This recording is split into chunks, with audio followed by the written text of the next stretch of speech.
Welcome in, welcome in, welcome in, welcome in, welcome in, welcome in, and happy Monday to you. Welcome in, welcome in. So happy to be here with you. Welcome in. Come on in and welcome in. Only 14%. Welcome in. Welcome in, welcome in, welcome in. Happy Monday to you. Welcome, welcome, welcome. Welcome in, welcome in, welcome in, welcome in. Hi, Damogum, how you doing? Today we're talking about why restraint after narcissistic abuse is your greatest power. So tell somebody to tell somebody to tell somebody and come on in. This is what we're focused on today. Come on in. We're talking about why restraint is your ultimate power after escaping narcissistic abuse. Why restraint is your ultimate power after escaping narcissistic abuse. Hi, Dawn Marie. Welcome in. Everybody come on in. We're talking about why restraint is your ultimate power after narcissistic abuse. Hi, Court Morgan Yoga. I'm so glad. Come on in and tell somebody to tell somebody, especially on TikTok. Let's get more people on TikTok. Tell somebody. I don't know what's happening with the algorithm of TikTok with me lately, but we're going to crack that. Come on in. Today we're talking about, Damogam, we're talking about how restraint is your greatest power after escaping narcissistic abuse. So tell somebody to tell somebody to tell somebody and come on in. This is what we're talking about today. Why restraint after narcissistic abuse is your greatest power. That's what we're talking about today. So come on in and tell somebody about this live. We're going deep. This is on a deep excavation. This is just not about teaching, but this is energy work. We're getting to the depth of why restraint is your ultimate flex after escaping narcissistic abuse. So come on in. Greetings to you. Greetings to Le Monde. Greetings to the world, to all near and far. Come on in. I'm in. We've got works to do. As Jay Ritten is saying here, we've got works to do. So come on in. Today we're talking about why restraint after narcissistic abuse is your greatest power. Why restraint after narcissistic abuse is your greatest power. So come on in. I believe it is. It is the greatest power. And that's what we're going to go into today. Damogam, we're going to unmask it all. And I'm so glad everyone's here. Give up the need to fight. Well, that's not what we're talking about. We're talking about restraint. So give thanks for you on this wonderful Monday, September 29th, wherever you are, Monday Fun Day, on this happy fun day. So let me get started.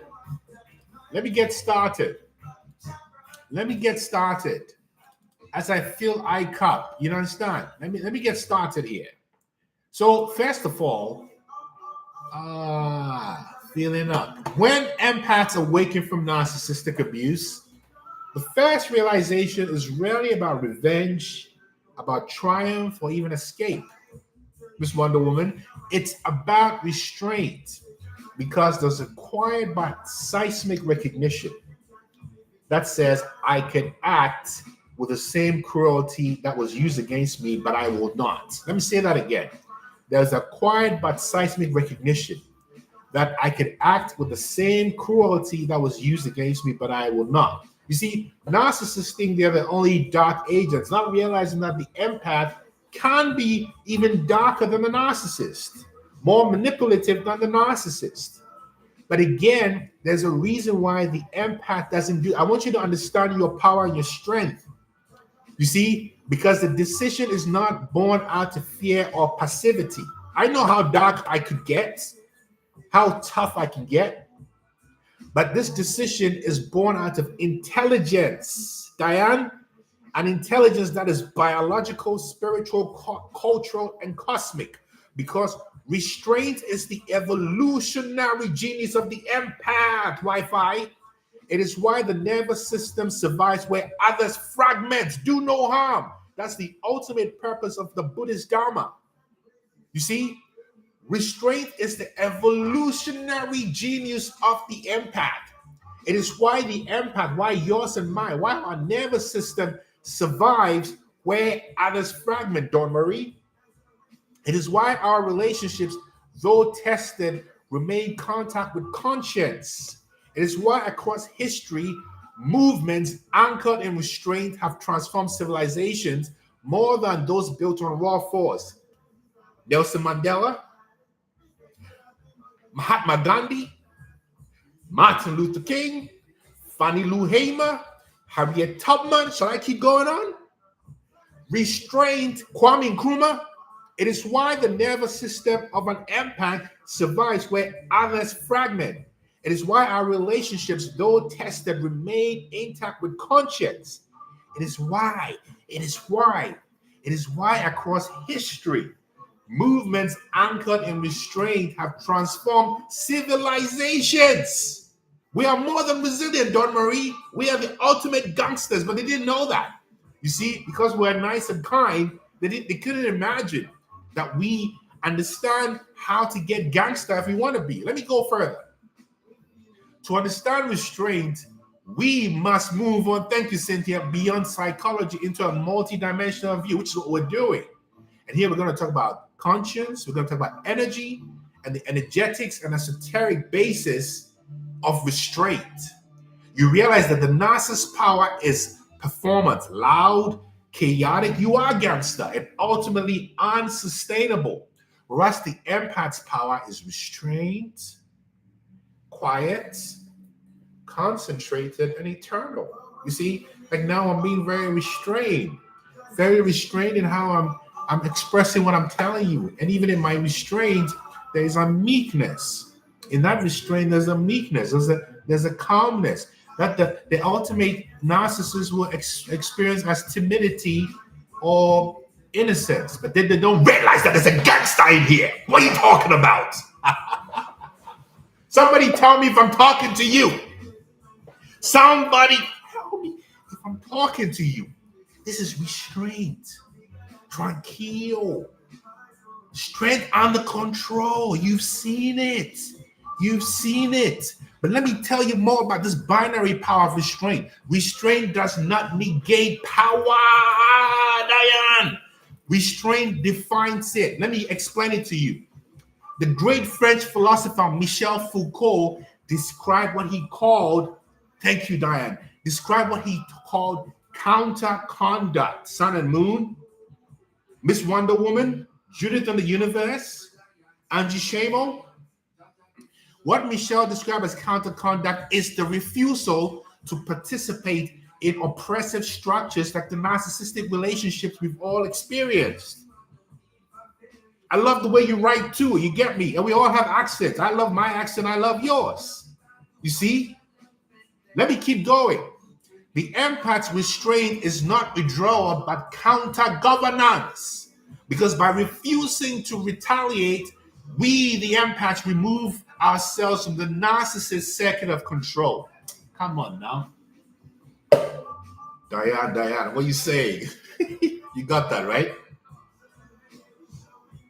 You see, now when you even come to systems theory, which we all live in systems, that systems remain stable through negative feedback, not positive escalation.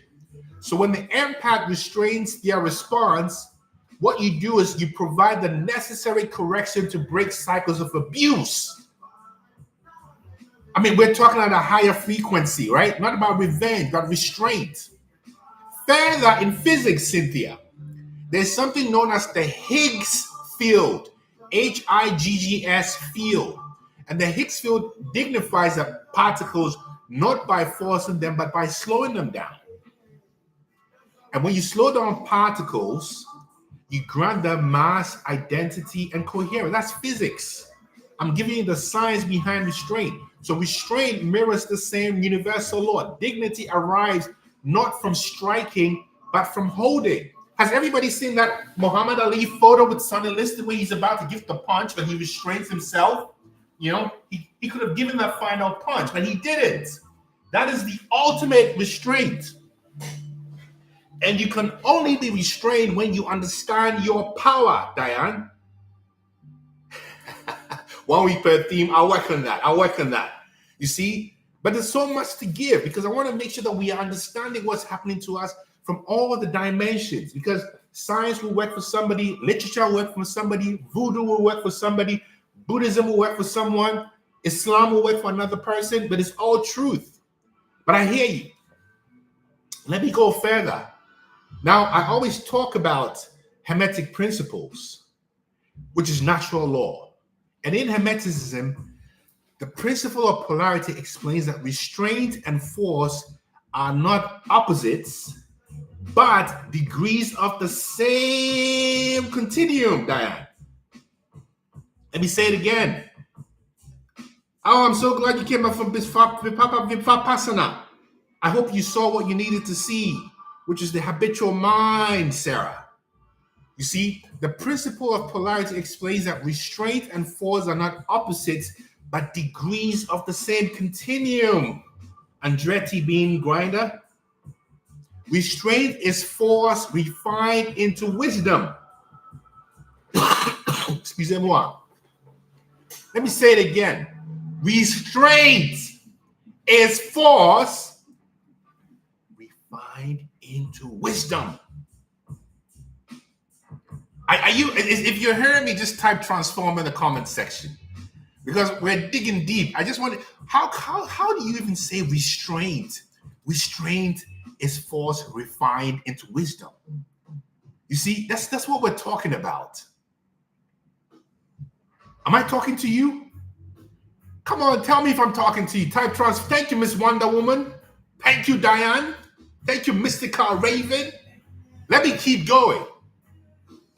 So there's a reason why, even though empaths, whether we are dark empaths or whatever the labels, I just use the labels just for ease, right? There's a reason why an empath refuses to become evil. There's a reason why an empath refuses to be dark, although there are dark empaths who are real demon slayers, like I and I.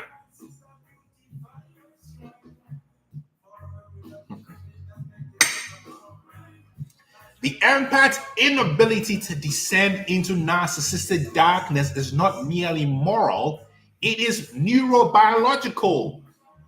Neurobiological, you know what I mean? Yes, Miss Wonder Woman. It is psychological and it is spiritual. Let me explain. The first reason why an empath will not go low as a narcissist is because we have mirror neurons. And those mirror neurons mean that excuse me, sorry about that. We activate the same neurons when observing suffering as if we are experiencing it. Well said, no more taxes. Empaths activate the same neurons, the same mirror neurons when observing suffering as if we are experiencing it ourselves. So to harm another person is literally to harm ourselves. Miss Wonder Woman said that earlier. K. Williams. Carl Williams. The second reason, the first is the mirror neurons. The second reason is what's known as the anterior insula. This is the region of the brain that integrates emotion and morality. It's kind of like what you're talking about there, emotions and morality. And in empaths, it overactivates, creating a biological barrier against cruelty. Do you see what I'm saying to you, Demogum, Solution Focus, Christine, Tresha, Isabel? You see what I'm trying to tell you? If you're hearing what I'm telling you and you're cracking these codes, type transform in the comment section. Let us know we're on the same wavelength. Again, you cannot go dark because the part of your brain that creates emotion and morality is overactive. That's the second biological reason, Dawn Marie, thank you. Andretti, Cynthia, no more taxes. You see, the third reason is because of your vagus nerve, your polyvagal theory. The empaths default to a calm state, seeking social engagement rather than aggression. Pumpkin spice, you can't do what? Pumpkin rice, Oto, you can't do what? What are you talking about? Now, psychologically, there's something called relational cultural theory, which emphasizes that empaths experience connection as oxygen. Remember, the narcissist is driven by the desire to control, the empath by the desire to connect. So because of this, we know that violence, I got you, pumpkin rice. I heard that. You see, it shows that violence severs mutuality. When there's violence, there is no mutuality. And empaths suffocate when attempting cruelty. It's not that we can't, we can be more cruel than the narcissist, but we don't do that because our mirror neurons feel pain. We also have higher activity in the area of emotions and morality called the anterior insula. And because of polyvagal theory, we seek social engagement rather than aggression. This is why an empath will not do the bad things, the demonic things that a narcissist would. Conversely, everything I've just described to you, the narcissist has limited activity in the mirror neurons. They don't feel emotions and morality like you do, like we do. And they are always in a place of fear. So their vagus nerve is always activated by fear. So the narcissist lives in a place of permanent hate and fear. That's why they're so vengeful. That's why they're so vengeful, Dawn Marie, because they live in a permanent place of fear. Let me go even further. Showing that the narcissist disposition is demonic, whilst the empath disposition is divine. In the Dhammapada from Buddhism, if there are any Buddhists here, the Dhammapada verse 5 says, hatred never ceases by hatred. This is exactly it. And Dawn Marie, the reason why we feel bad is because the area of our brain that has emotions and morality is overactive. That's why. It's not because we are naive. It's because of biological reasons. We were made this way. In the Quran, the Surah 41 verses 34, it says, repel evil with what is better. Congratulations, Rich Viking Flex. You've just become unemployable, which means you are stepping into purpose, Rich Viking Flex. And in the Bhagavad Gita, it said that Arjuna's hesitation is not cowardice, but the conscience of restraint. You see that? You see what I'm trying to tell you? So restraint is the mark of awakening, because the empath's restraint signals your transition from survival to awakening. You become an observer. And the more you observe, the more people reveal themselves. And the more people reveal themselves, the less you have to do. You just sit back and watch and say, okay, that's the show. Oh, there you go. Oh, that's what that is. So let me link this to many other topics. We need restraint because restraint is divine discipline, measured as a containment of light so creation does not shatter. I hear you, Diane. I hear you. You see, Miles Davis said, silence is music's true backbone. That's what Miles Davis said. And he would turn his back to the crowd because he was not seeking the crowd's validation. This is how you have to handle these narcissists. You see, in Wu Wei, it is said, action through non-forcing. That's restraint. When you no longer force, you attract. You are in the feminine energy of attracting, manifesting. And then you use your masculine energy to take inspired action, right? That's the divine and the divine masculine and feminine working together. It has nothing to do with gender. I live in my feminine, which is where my intuition is. Intuition. You get me? My intuition. Now, let me go further. You see, restraint is not just ethics. It's a way of being. Because you are saying, I am because we are, Ubuntu. So to harm another person is to dissolve yourself. So when you realize that the narcissist always wants to harm another person, what do you think they're doing to themselves? That's them telling you that they cannot be, they cannot exist, which is why they always have to harm. Anything that is oriented towards always harming knows that it is nihilistic. You see, only the thing that hates itself will want to harm another. When you understand this, then you are free from anything that makes you feel that you're not worthy as an empath. Do you understand what I just said to you? Your refusal to retaliate reframes the moral order, and dismantles systems of narcissistic abuse. Let me say it again. Your refusal to retaliate, not because you can't. This is restraint. I've given you the scientific basis for restraint. Because restraint reorders the whole game. This is energy I'm talking about. Energy, a vibration of frequency. Do you see what I'm talking about? So, restraint is not emptiness. Restraint is physics, Jamalgam, Michael Global. Restraint is physics, Isabel. What am I trying to say? In physics, in quantum theory, it reveals that even empty space contains immense energy. So restraint, like a vacuum cleaner, is latent infinity. That's exactly it. Not to do everything they're about to make us lose it, but exactly right. That's exactly it. Now, let me even give you more evidence. When we go into chaos theory talks about how the butterfly effect demonstrates how small acts can alter systems. Restraint is a micro choice that redirects macro futures. You see? Also, life survives by feeding on negative entropy. That's thermodynamics.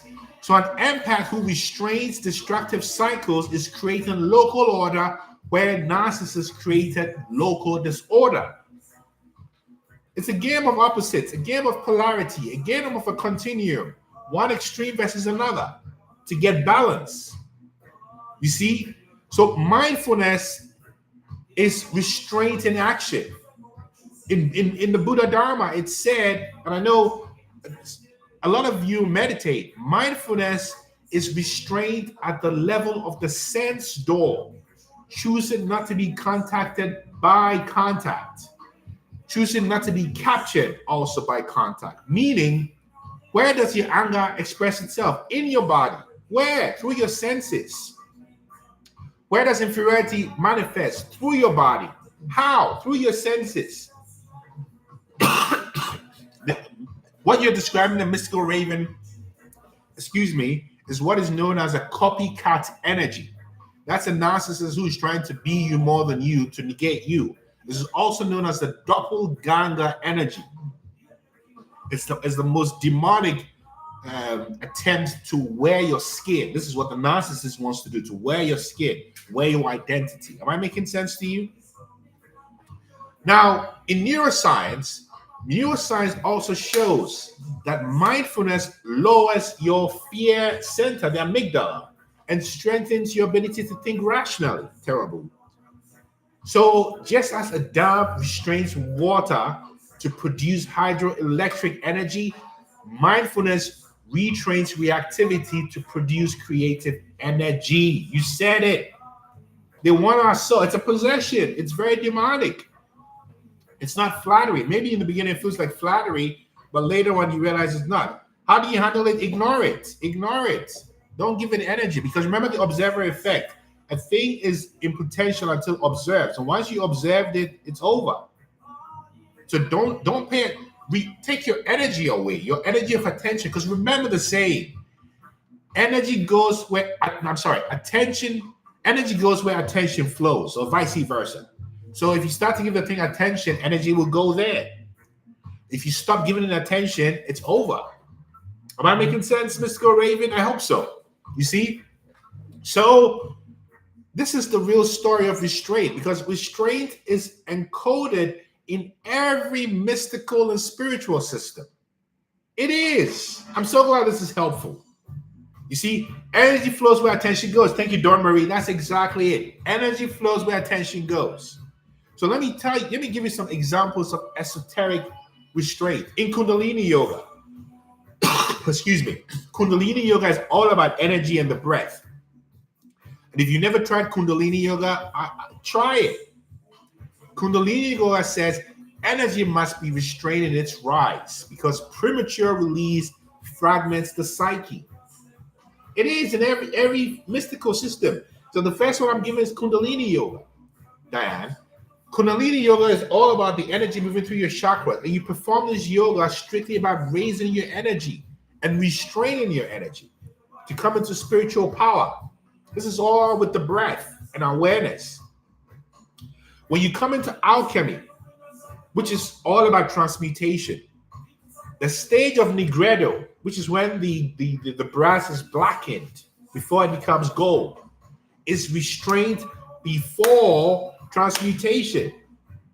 Satnam, for all that Kundalini yogas out there, Satnam, Satnam, Satnam, Satnam, Satnam. You see? Then when you come into sacred geometry, it is said that the Vesica Pisces shows creation arises from overlap restraint into form. So restraint is actually proof of your spiritual power. Only the ego wants to perform. But presence, which is rooted in divine awareness, is restrained. It is restrained because it knows it doesn't have to perform, because it is the real deal. And it's the real deal because it was forged through struggle and pain of narcissistic abuse.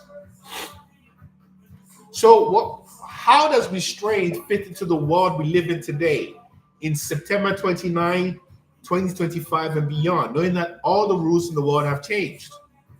Human survival itself depends on restraint.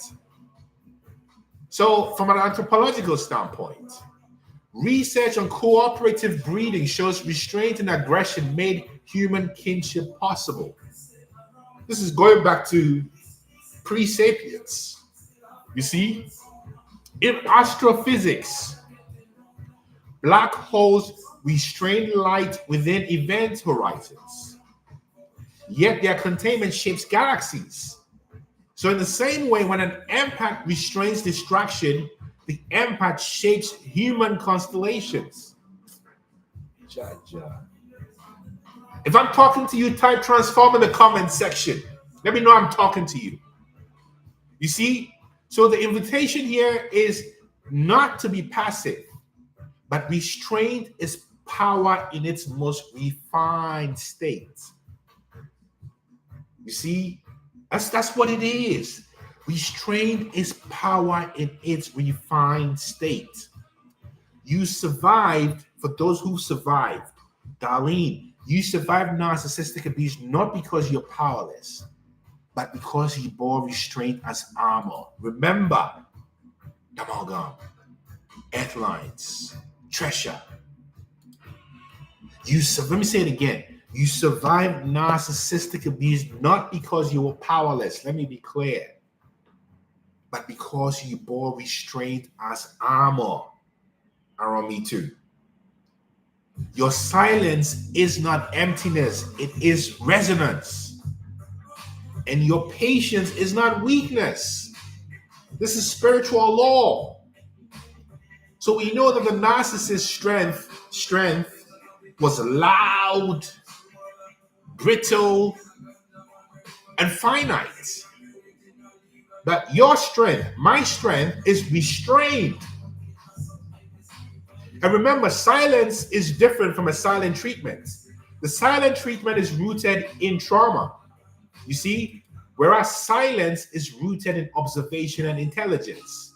Do you see what I'm trying to tell you? There's a big difference. There's a big difference. There's a big difference. This is Horset taught by Stoneboy. Music I listened to with my daughter this whole weekend. And he's singing this song in the Ewe language from Ghana. And I have to imagine he's talking about divinity, because he says a lot about words like Mau, Mau, Mau. And I think Mau means God. So I said, talk. This is Stoneboy from Ghana. I'm just trying to tell you something. Oh, come on, Stoneboy.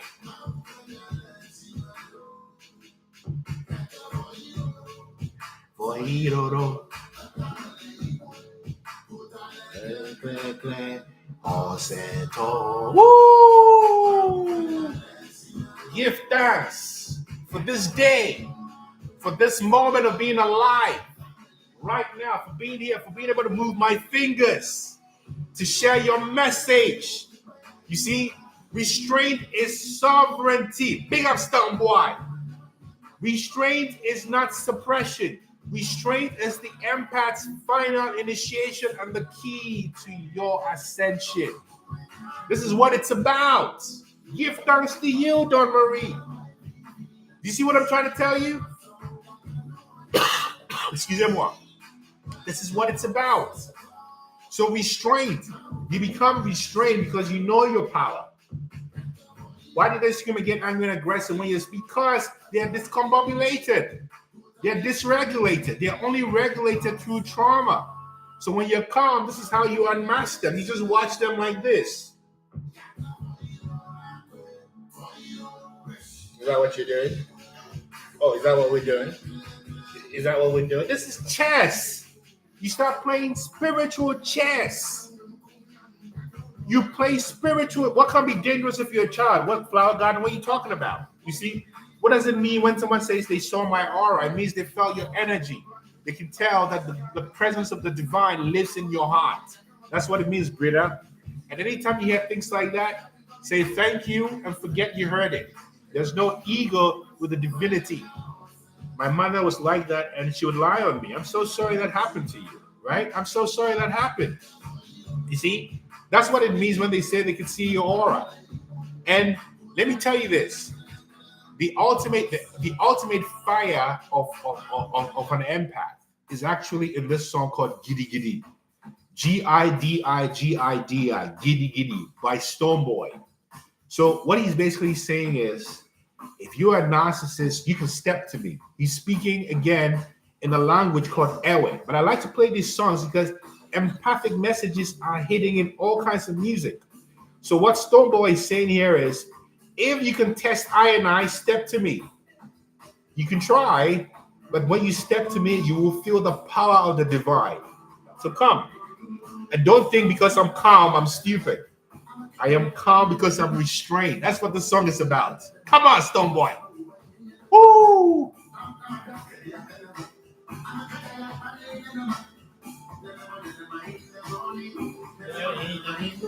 Woo!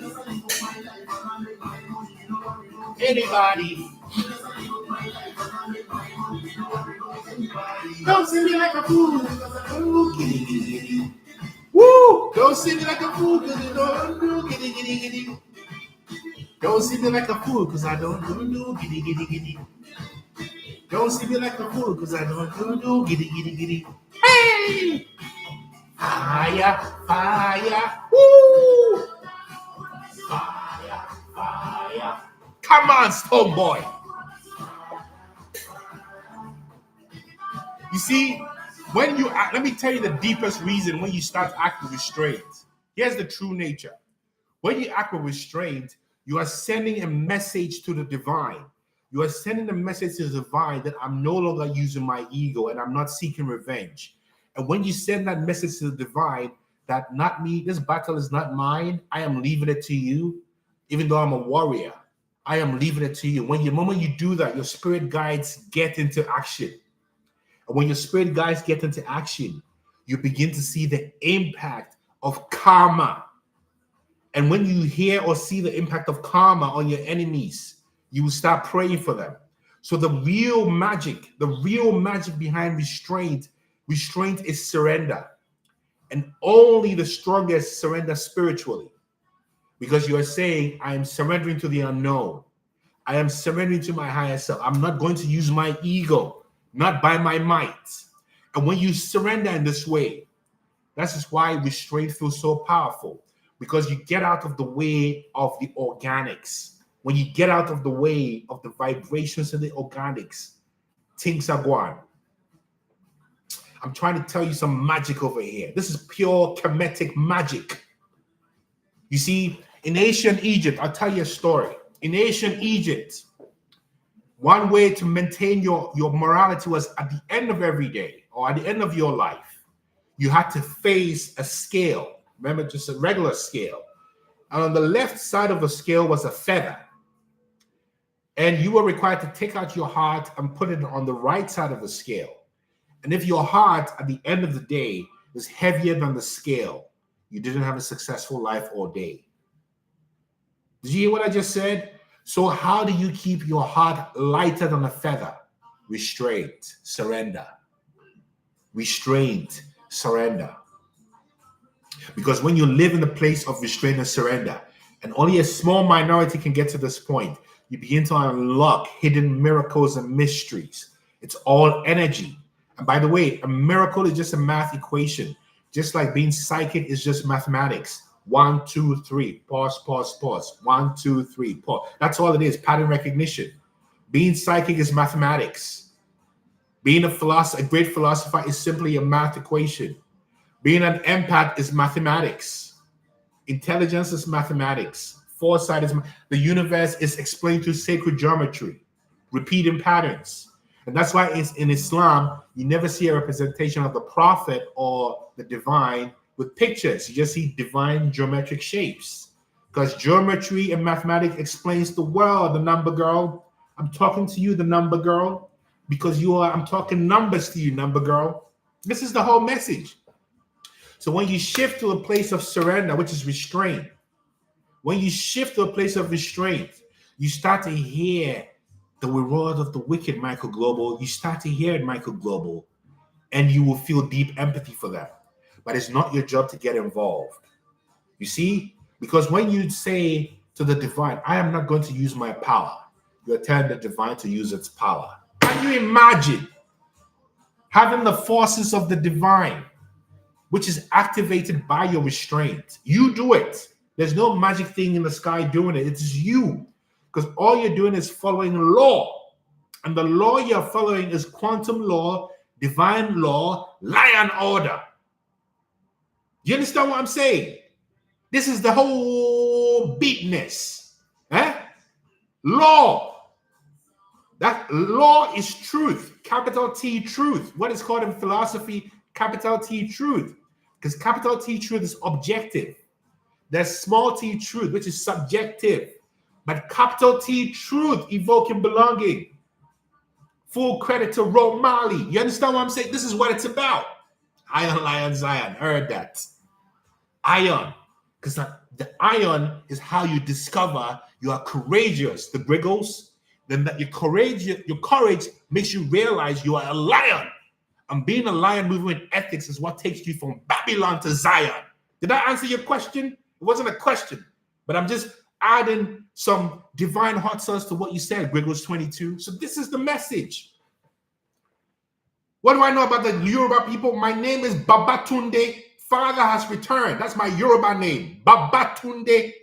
I am the father who has returned. That's my name. And my Igbo name is Namdi, meaning the same thing. Father has returned. Just like Namdi Azikwe.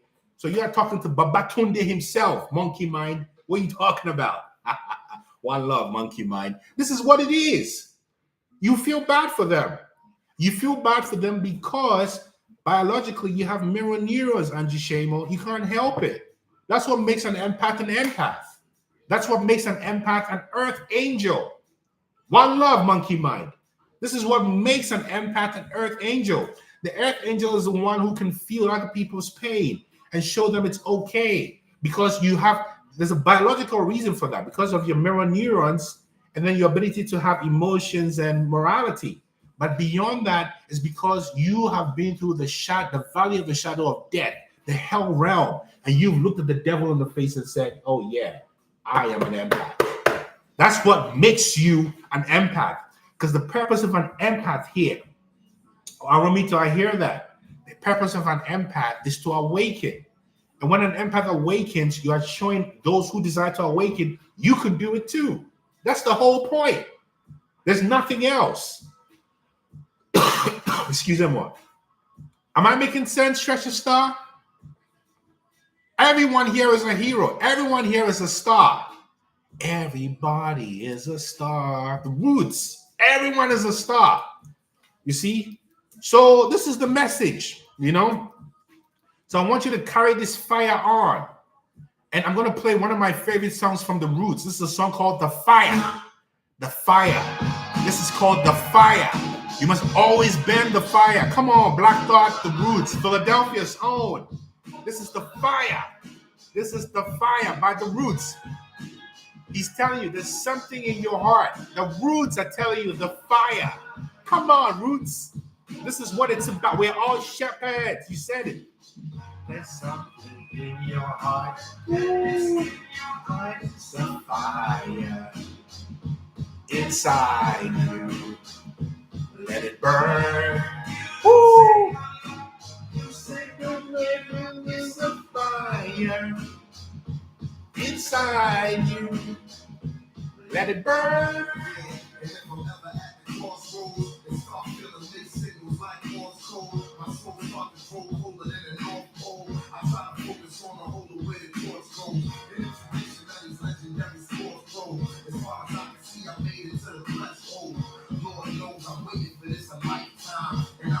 Come on! Woo!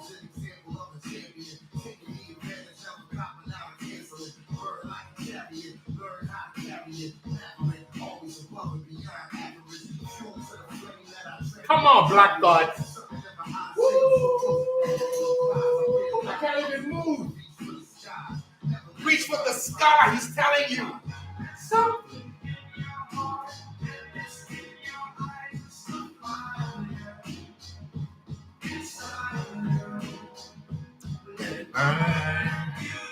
Folks, remember, there's no one like you. There's no one like you, Stillwater Temple. And Black Thought is a true empath, man. Black Thought, Questlove, all them brethren, Captain Kirk, all of them. Woo!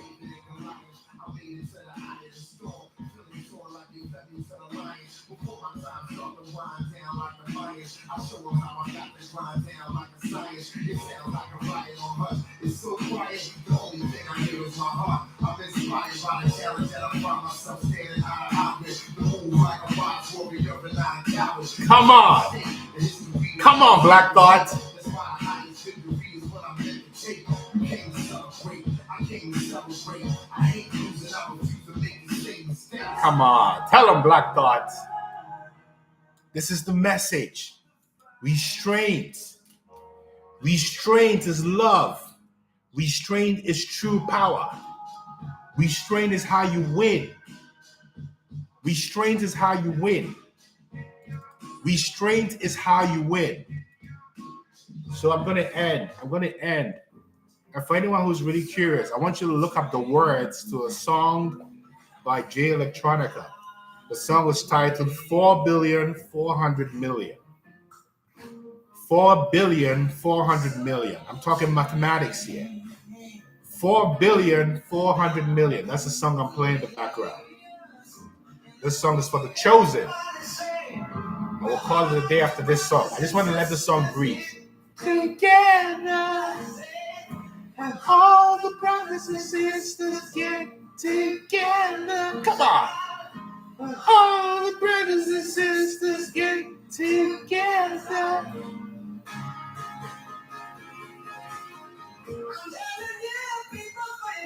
This is an alarm bell. Listen, this is an alarm bell. I'm trying to tell you something for who this is for. And I lost power on Instagram, so sorry about those on Instagram. Listen.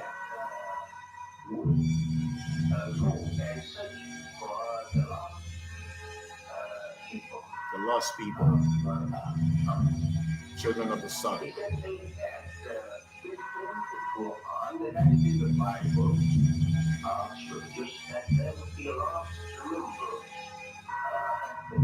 We are fighting the lost members of the tribe. Turn down the line, power plane, battle in the sky.